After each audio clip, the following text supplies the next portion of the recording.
การเกษตรเขาก็ทำกันไปจนกว่าชีวิตจะหาไม่ญาติโยมท่านสาธุชนทั้งหลายอากาศท้องถิ่นในวันนี้ก็ยังขมุกขมัวคำว่าขมุกขมัวนั่นก็คือมืดครึ้มฝนก็ทำท่าจะตกแลบัดตกแลมันก็มาแน่นอนบางทีฝนตั้งเขาขึ้นมาลมบนก็ปัดเอาฝนไปตกที่อื่นก็ยังมีจัดยมที่อื่นมาตกบ้านเฮาก็มีบ้านเฮาไปตกที่อื่นก็มีนี่เรื่องของอากาศฟ้าฝนจริงเป็นเรื่องของธรรมชาตินี่เฮาอาศัยธรรมชาติมนุษย์คนเฮาอยู่ใต้ฟ้าใต้ฝนจะไปแจ้งฟ้าแจ้งฝนแจ้งธรรมชาติบางทีเขาไปแจ้งเนี่ยเป็นคนสุดกำกึด ไปแจ้งฟ้าแจ้งฝนแจ้งธรรมชาติหาว่าฝนแกล้งแบบนะมีการมีงานแล้วฝนแกล้งนี่ไม่ใช่ญาติโยมธรรมชาติมันจะตกก็ตกมันจะหยุดก็หยุดมันเป็นเรื่องของธรรมะเรื่องของธรรมชาติวันนี้เป็นวันจันทร์ที่10วันที่10นี้ก็วันนี้ก็จะเป็นงานทำบุญอายุวัฒนมงคลหลวงพ่อพระเทพมังคราจารย์รักษาการเจ้าคณะจังหวัดเชียงใหม่วัดท่าตอนพระอารามหลวงวันนี้เพิ่งจะทำบุญอายุวัฒนมงคลครบ73 ปีเนาะนี่ก็หลวงพ่อได้รับรักษาการเจ้าคณะจังหวัดเชียงใหม่เป็นรองเจ้าคณะจังหวัดเชียงใหม่ได้รับดูแลจังหวัดเชียงใหม่ก็เชิญชวนญาติโยมอยู่ตามไกลตามกินผู้จักมักคุณก็ไปร่วมทำบุญสุนทานด้วยกันนะที่วัดท่าตอนพระอารามหลวงพรุ่งนี้วันที่11นะวันที่11นี่ก็คล้ายวันเกิดของท่านครูบาพิรุณวัดชัยมงคลห้างต่ำนะตำบลแม่นาวางอันนี้ก็วันพุธก็จะทำบุญอายุวัฒนมงคลสืบโอลาจาตาหลังจากนั้นมาก็จะได้มาส่งสักการในงานศพของนายอุดมบุญตันนี่ก็เป็นลูกของพี่สาวอายุได้60 ปีเป็นสารถีเป็นคนขับรถคือผู้เจ้าประสงค์มาก่อนได้ตั้งศพไว้4 วัน 4 คืนที่บ้านแม่ทิพย์บุญตันบ้านสันปะคาวันพรุ่งนี้ก็จะได้ส่งสักการตามคาดได้ตั้งศพไว้4 วัน 4 คืนก็ต้องขอบคุณครับครูบาอาจารย์พระเจ้าประสงค์ที่ผู้ยักษ์มากคุณที่ใจบริการคือนายอุดมบุญตันนี่ก็เป็นสารถีเป็นคนขับรถปจิให้จิแหงเปิดใจไปตรงใดห้อมใดก็ไปได้ถลงเตียทิมาเป็นเวลานานพอสมควรเกี่ยวกับโรคภัยไข้เจ็บเกี่ยวกับสภาพร่างกายมันสุดมันโทรมเกี่ยวกับโรคไตต่างๆมันผู้ก็จะเสียศพวันอังคารมันพรุ่งนี้เช่นเดียวกันญาติโยมนะวันนี้ก็แจ้งข่าวสารงานบุญแก่ศรัทธาสาธุชนญาติโยมท่านสาธุชนทั้งหลายได้รับทราบเมื่อเรื่องนั้นเรื่องนี้เกิดที่นั่นที่นี่ก็ขยายข่าวออกไปแล้วก็ย้อนมาสู่ตัวเฮาก็เหมือนกันญาติโยมนะตัวเฮาหรือตัวตั้งอัตตาตัวตนเราจะมีความสุขตามอัตภาพความสุขที่จะได้รับเราจะปฏิบัติกันอย่างใดนะปฏิบัติกันอย่างใดพระพุทธเจ้าท่านได้อุบัติเกิดขึ้นในโลกเนี่ยท่านได้หันทุกข์ก่อนญาติโยมหันทุกข์ ทุกข์ที่พระองค์ได้ประสบตอนที่ยังเป็นนอเนื้อกษัตริย์เป็นเจ้าชายสิทธัตถะอยู่นั่นได้ออกนอกเมืองได้ไปหันคนเกิดคนแก่คนเจ็บ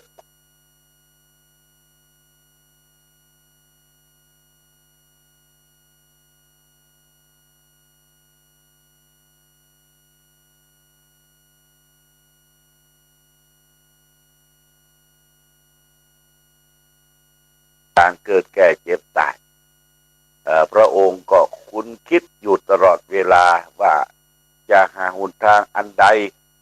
ที่จะมาแก้การเกิดแก่เจ็บตายซึ่งเป็นปัญหาของมนุษย์โลกมนุษย์โลกนี่เป็นเรื่องยิ่งใหญ่ญาติโยมนะพระองค์ได้คิดค้นตอนที่เป็นนอเนื้อกษัตริย์เป็นเรื่องยิ่งใหญ่ตราบเมื่อพระองค์ได้อภิเษกสมรสกับท่านางยโสธราพิมพาแห่งกรุงเทวทหะพระองค์อยู่ที่กรุงกบิลพัสได้กำเนิด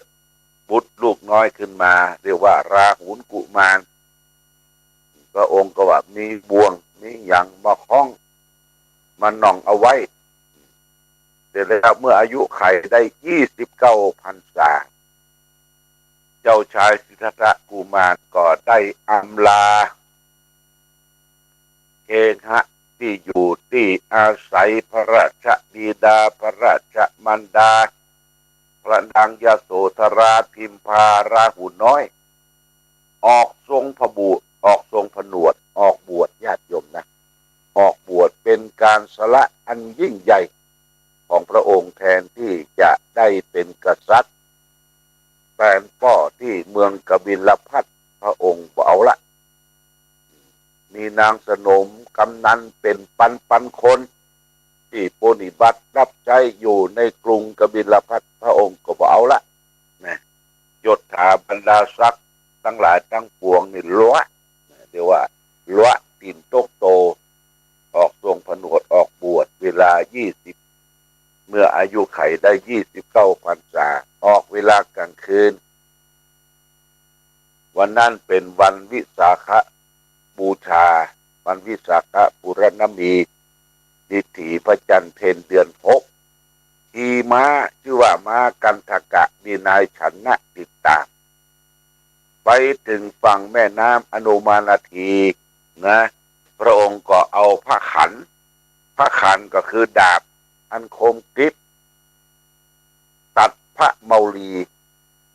ลีก็คือผมนะเพราะว่า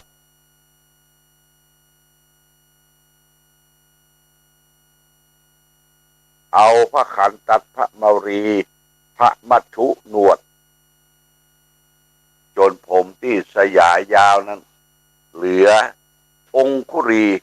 เหลือองคุรีเดียวเหลือน้อยเดียวผมทั้งหลายทั้งปวงเกศาของพระองค์ก็ม้วนเป็นทักษิณาวัตรม้วนแบบก้นหอยญาติโยมนะอย่างที่เขาเปิ้นสร้างพระพุทธรูปเนี่ยจะเป็นลักษณะก้นหอยอันนี้เปรียบเทียบว่าผมพระองค์ก็บังงอกขึ้นละจะม้วนเป็นทักษิณาวัตรแล้วก็บวชในป่าริมฝั่งแม่น้ำอตุมานาทีแล้วก็คือนายสารถีเนี่ยนายชนะเอาม้าขาวม้ากันทกะเนี่ยติ๊กม้ากันทกะนายชนะนี่ก็เป็นสหชาติของพระองค์ที่เกิดร่วมชาติพระองค์ปากกาเปเตอร์ได้เอาเครื่องทรงกษัตริย์เนี่ยไปบอกโยมป่อไปบอกโยมแม่ในกรุงกบิลพัสว่าพระองค์ได้ละแล้วนะละแล้วซึ่งเครื่องทรงกษัตริย์มาได้เป็นละต่อไปก็จะเป็นสมณะเป็นนักบวชแต่ม้ากันทกะเนี่ยเป็นคนที่รักเจ้าของญาติโยมประยอมที่จะปิกกับเมืองกบิลพัสจะเลยสยบตายจิตวิญญาณของม้ากันทกะก็ไปเกิดเป็นดาวม้าอยู่ในสวงสวรรค์นี่เป็นที่เป็นนิยายสายเกี่ยเล่าสืบต่างกันมาพระองค์เมื่อได้ บรรพชาหรือบวชถือเพศบรรพชิตก็ได้ปั้มเป็งเปียนอยู่ในป่าในเขากับพระฤาษีนะญาติโยมพระฤาษีคืออารานดาบทกับอุทกะดาบทได้ปั้มเป็งเปียนฤาษีก็คือสอนเรื่องการบูชาไฟการทำสมาธิอย่างต่างๆจนได้สำเร็จฌานอย่างรู้เรียกว่าโลกิยฌานแต่จะบัใช่หนทางอันเกิดความสำเร็จลงได้พระองค์ก็ได้ตัดสินใจลาจากพระฤาษีดันโดนเดินทางไปถึงพุทธคยาญาติโยมไปถึงพุทธคยาที่ตำบลอุรุเวลาเสนานิคมไปหันสถานที่นั่นเป็นป่าร่มรื่นไม้โพสไรพัดไปกิ่งก้านสาขาร่มรื่นมีน้ำเนลัญชลาไหลเอ่ยแล้วก็มีหมู่บ้านบักไก่พอที่จะพลิกขาจานบิณฑบาตได้พระองค์ก็ตัดสินพระทัยเอาที่นั่นเป็นที่ตั้งบำเพ็ญเพียรเริ่มต้นการที่บำเพ็ญเพียรระบบดูแลลมหายใจเข้าหายใจเข้านี่กั้นไว้พอหายใจออกจนหูตาลายหายใจออกมาหายใจเข้า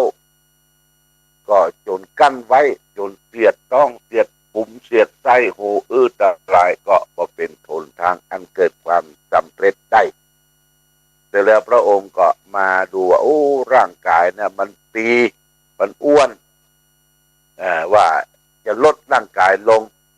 โดยบัดฉันอาหารบัดฉันเข้าบัดฉันอาหาร3 วัน7 วัน15 วันเรียกว่าอัตตกิลมัฏฐานุโยคญาติโยมจนร่างกายชูบผอมมีแต่หนังหุ้มกระดูกมีแต่หนังหุ้มกระดูกพระองค์เข่งครัดในการปฏิบัติในอัตตกิลมัฏฐานุโยคนั้นจนเป็นปุคละกิฐานมีพญาอินทร์มาดีดพิน3 สายทุกฝั่งพญาอินทร์มาดีดพิน3 สายให้ฟังเป็นปุกสายที่1สายพิน3 สายนี่นะสายที่1เนี่ยมันเข่งตึงเกินญาติโยมเข่งตึงเกินสายพินก็จะปุดจะขาดอันนี้เปรียบเปยว่าเขาจะทำงานเหตุงานอย่างต่างๆเนี่ยบอกว่าทางโลกและทางธรรมญาติโยมมุ่งมั่นจะให้เกิดความสำเร็จอย่างเดียวหามรุ่งหามค่ำเนี่ยมันเข่งมันตึงเกินมันก็ไม่สามารถที่จะอดทนอยู่ได้อย่างญาติโยมท่านสาธุชนทั้งหลายไปสำนักต่างๆไปประพฤติปฏิบัติธรรมไปแสวงตนปกครองไปสมาทานเอากรรมฐานขึ้นกรรมฐานเรียบร้อยนั่งทั้งกลางวันกลางคืนบางทีก็ลืมอาหารลืมข้าวลืมฉันลืมกินไปเพราะจิตใจมันโปร่งมันแจ่มใสนี่เรียกว่าดิ่งลงไปอยากจะให้สำเร็จเป็นพระโสดาบันพระสกทามีพระอนาคามีและพระอรหันต์หารู้ไหมว่าร่างกายของเฮาเนี่ยมันมี2 ภาคมีรูปกับนามรูปก็คือธาตุ4ดินน้ำลมไฟนามคือเวทนาสัญญาสังขารวิญญาณมีความรู้สึกนึกคิดที่เกี่ยวกับจิตใจเมื่อรูปกับนามผสมดุลกันเขาก็ดำเนินการไปได้จิตใจของพระองค์เด็ดเดียวแต่ร่างกายบ่ฮือญาติโยมร่างกายสุดโทรมเบตีหนังหุ้มกระดูกพระองค์ก็ว่าลงทางละ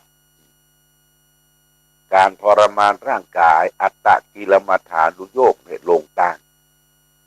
ทีนี้พญาอินทร์ก็มาดีดพินสายที่2ให้ฟังสายพินสายที่2เนี่ยมันหย่อนมันยานญาติโยมหย่อนยานเสียงดังทาบเสียงบะม่วนบะเพราะก็เป็นการเมื่อว่า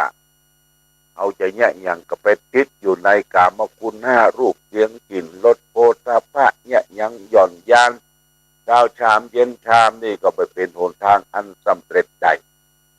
สายพินสายที่สามที่พญาอินทร์มาดีคือพระองค์ได้สดับคือทางสายกลางสายที่สามเนี่ยนะคือบักเข่งเกินไปและก็บย่อนยางเกินไปหรือว่าทางมัชฌิมาปฏิปทาคือทางสายกลางทางมักมีองค์แปดเนี่ยญาติโยมนะมักมีองค์แปดมีสัมมาทิฏฐิมีความเห็นที่ถูกต้องสัมมาสังกัปปะมีความดำริที่ถูกต้องมีความพยายามที่ถูกต้องมีความตั้งใจที่ถูกต้องมีความเพียรที่ถูกต้องอันใดที่มันถูกต้องนี่เรียกว่าสัมมา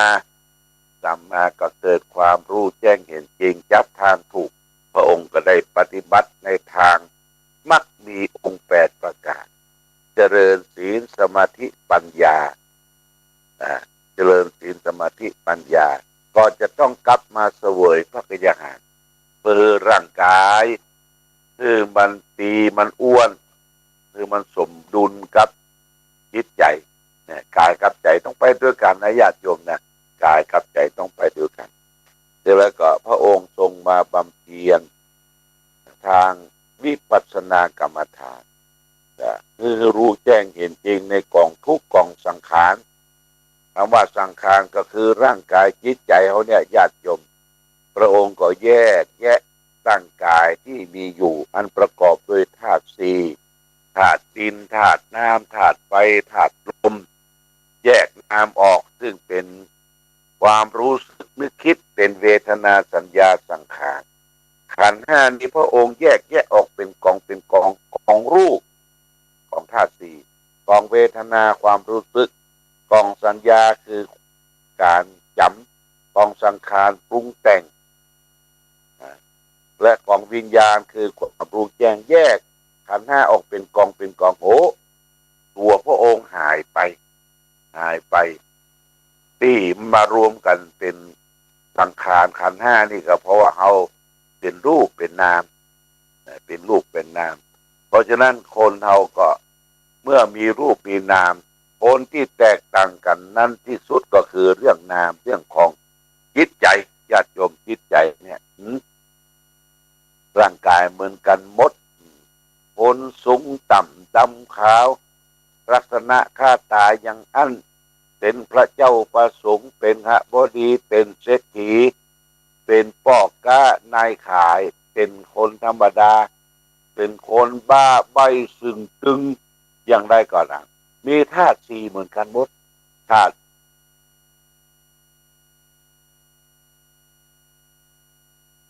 เรื่องว่านาจิตตังคนเฮาต่างจิตต่างใจต่างคิด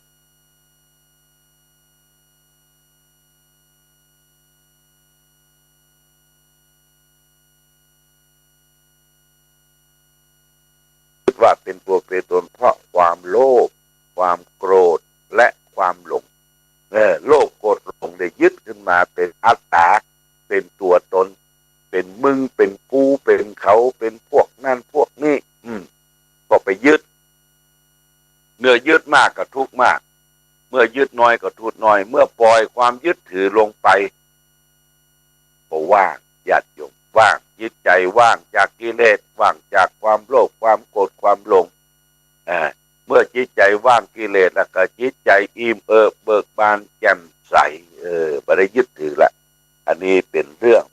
ที่พระองค์ได้ประพฤติปฏิบัติแยกธาตุสี่ขันธ์ห้าออกหมดจนทะลุปุโป่งที่จริงจิตใจของคนเฮาทุกคนเกิดจากแรกเกิดจากต้องแม่ออกมาเนี่ยมันเป็นประภัสสรนะประภัสสรคือยังบริสุทธิ์พุทธพองอยู่แต่กิเลสที่นอนเนื่องเป็นนอนเนื่องอยู่ในจิตสันดานเรียกว่าอนุสัยนั้นยังมีอยู่จิตใจเป็นประภัสสรแต่กิเลสจรมาอาศัยปุถโธกิเลสจรมาอาศัยกิเลสที่เป็นความโลภกิเลสที่เป็นความโกรธกิเลสที่เป็นความหลงโลภโกรธหลงจรมาอาศัยเฮาเนี่ยเต็ม กิเลสมาครองร่างกายมันสั่งการสั่งงานคือมีความโลภคือมีความโกรธคือมีความหลงเขาก็ตุกไปกับกิเลสทั้งหลายทั้งปวงเนี่ยญาติโยมเนี่ยตุกอย่างนี้เพราะฉะนั้นพระองค์กำจัดโลภโกรธหลงออกไปมีจิตใจสดใสไปเนี่ยจึงได้ตรัสรู้ธรรมที่พระองค์ได้ตรัสรู้เมื่ออายุได้35 พรรษาออกทรงผนวดได้29 พรรษาใช้เวลาถึง6 ปีนะถูกเขาลำเนาภัยคิดค้นธรรมะที่เกิดจากธรรมชาติมาประมวลแล้วก็ได้สำเร็จมรรคผลนิพพานเป็นพุทธะเป็นผู้รู้ผู้ตื่นผู้เบิกบานแจ่มใสญาติโยมพระองค์ก็เป็นพระอรหันต์องค์แรกของโลกที่ได้สำเร็จมรรคผลนิพพานมีจิตใจสดใสไว้เนี่ยปราศจากโมระมนทินเครื่องเศร้าหมองทั้งหลายทั้งปวงนี่พระศาสดาของเราเนี่ยเพิ่นหมดกิเลสนะญาติโยมหมดกิเลสอันนี้ก็เป็นเรื่องที่เราและท่านทั้งหลายเขาเป็นสาวกนี่พระสัมมาสัมพุทธเจ้านี่เป็นศาสดาเอกของเขาก็เชื่อฟังคำสั่งสอนขององค์พระสัมมาสัมพุทธเจ้าน้อมเอาหลักธรรมนั้นมาประพฤติปฏิบัติในชีวิตประจำวันเขาก็จะพบแต่ความสุขความเจริญความรุ่งเรืองความวัฒนาถาวรสมดังพร4 ประการที่เราได้พึงรับในวันนี้เอาละญาติโยมตะวันนี้เป็นวันอาทิตย์ก็มีญาติโยมเปิ้นได้มาแอวหานี่ก็คือมาเป็นคณะหนึ่งก็คือมาจากพุ่นบ้านไซทองใหม่เจริญตำบลแม่อ้ออำเภอพานจังหวัดเชียงรายฟังรายการตุลุงแล้วก็มาแอวหาฝ่ายบป.ก็นำปัจจัยเป็นค่าน้ำค่าไฟฟ้ามาถวายตัวรวมเป็นคณะตะวานี่ก็ได้190 บาทแล้วก็นอกจากนั้นก็มีพ่อสมบูรณ์แม่แก้วเรียนทายะ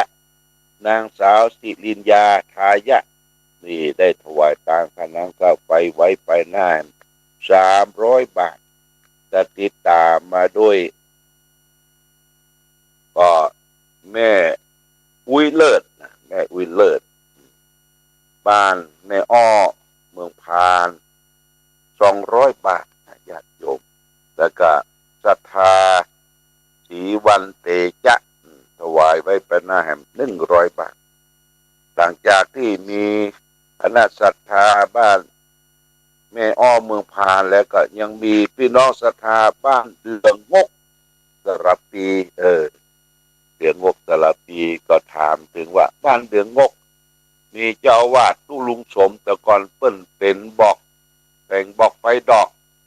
บอกแม่ละวัดฮะตุลุงที่เราแต่ก่อนเนี่ยเปิ้นเสียชีวิตละบอกไฟดอกเปิ้นดีเก่งนะตุลุงสมแล้วก็มีนายอินคำดังคำปันแสงส่องครอบครัวบ้านเดืองงก200 บาทเป็นค่าน้ำค่าไฟป้าสมแม่บัวคำบุญแทนบ้านเดืองงกแล้วก็200 บาทนะอันนี้ร่วมอนุโมทนาในการทำบุญเป็นค่าน้ำค่าไฟบำรุงสถานีและก็คือมีคุณพัฒนันท์วิจิตรไพศาลอันนี้ก็โทรศัพท์มาหาหลวงพ่อหลวงพ่อขอช่วยทำบุญยกยอดชัดหลังคาวิหารพระเจ้าละแข่งเด้อ 2,000 บาทแล้วก็บริจาคผ่านท่านอาจารย์ยันยงหรืออาจารย์พระครูของเฮาได้รับเรียบร้อยแล้วแม่บุญพัฒนาทันวิจิตรไพศาลก็อยู่ในเวียงจังใหม่เปิดฟังรายการคลื่นสีขาวได้มาร่วมทำบุญ 2,000 บาทตะวานี้ก็ได้เอาชัดมีสองอันชัดที่กลางวิหารเนี่ยขึ้นก่อน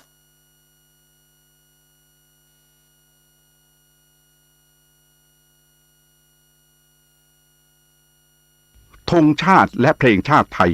เป็นสัญลักษณ์ของความเป็นไทยเราจงร่วมใจยืนตรงเคารพธงชาติด้วยความภาคภูมิใจใน